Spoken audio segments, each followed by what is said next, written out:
What's up guys, so today I'm going to be using two different size subwoofers and I'll be seeing if there's any benefits or drawbacks of doing so. So I remember getting a YouTube comment basically just asking why I'm not using my Logitech subwoofer and my 18 together. Well, in this video I'm going to be using my 6.5 inch subwoofer and my 7.5 inch subwoofer together. Do you guys think that this is a good idea? Let me know down below in the comments what you guys think. So I do know that the 6.5 inch and the 7 inch subwoofer do have different frequency responses. So I'm thinking that this is probably going to have an effect whenever I try using them both together. But the only way to find that out is to actually test them. So I'm gonna go hook them up real quick.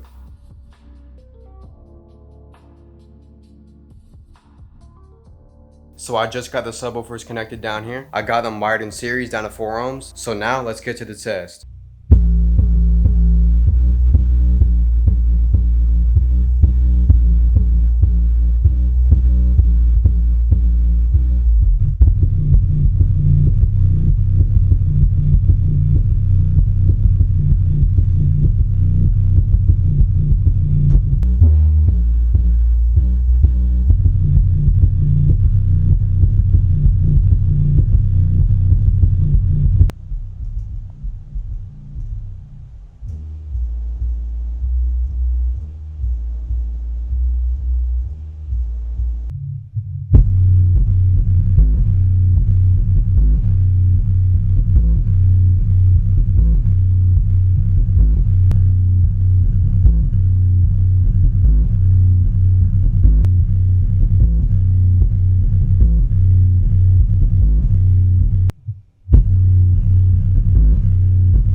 So I just got done testing both subwoofers. They didn't sound too bad, but the Logitech subwoofer does go a bit lower than a Sony subwoofer. And that's mostly because it's in a bigger box, but it's also a tiny bit bigger driver. And I'm sure it's tuned a little bit lower than a 6.5 inch Sony, but they also kind of have a different tone than each other. But even though that the Logitech subwoofer does play them deeper notes, a little bit louder than a 6.5 inch Sony, the Logitech sub does bottom out a little bit easier than a Sony whenever I get below like 32 hertz. The Sony subwoofer does still make volume whenever it gets in the low 30s or even the high 20s, but it doesn't really create pressure like the Logitech subwoofer does. The Logitech subwoofer doesn't really have much output in the high 20s or even the lower 30s, but it does just create a little bit more pressure than a 6.5 inch Sony. And it's a little bit weird just using both of them at the same time because one of the subwoofers will bottom out faster than the other one, but they also just sound a little bit different from each other. If I was only listening to things like 40 hertz and above, then honestly using these two subwoofers at the same time isn't that bad because they both can play the higher frequencies very well. But as soon as I start playing them lower frequencies, then that's why I really started to encounter some problems, like one bottoming out before the other, and it really just doesn't sound too good using both of these subwoofers at the same time because a lot of things that I listen to all go down to like 30 hertz or even less, because most of the things that I listen to all go down to at least like 30 hertz, but a lot of it even extends down into the 20s and even lower. I know I could have tested the 6.5 inch subwoofer and see how it sounded whenever I used it with the 18, but I already knew that there was going to be a pretty huge difference between the two, and the 18 just takes a lot more power than the Logitech. But the Sony subwoofer and the Logitech subwoofer, they do take similar amount of power, power, so that's why I tested both of them. So would I recommend using two different size subwoofers? You definitely could use two different size subwoofers, but I think the best way of going about this is if you are going to use different size subwoofers in your system, then I would recommend to make sure that each subwoofer is playing their own certain frequencies. So let's say you had two 10s and one 15. So let's say the 15 will play all the lower frequencies like under 50 hertz, and the 10s will play all the higher frequencies above 50 hertz. That's one way I could see it working and actually working pretty well. But if you're both feeding your subwoofers the same frequencies, and even if one of them isn't bottoming out faster than the other one, they are still going to have different tones to them, especially if they're tuned differently. Let me know what subwoofers you guys are using down below in the comments. I appreciate all y'all for watching. Hopefully you guys learned something new today, and I'll see you on the next video.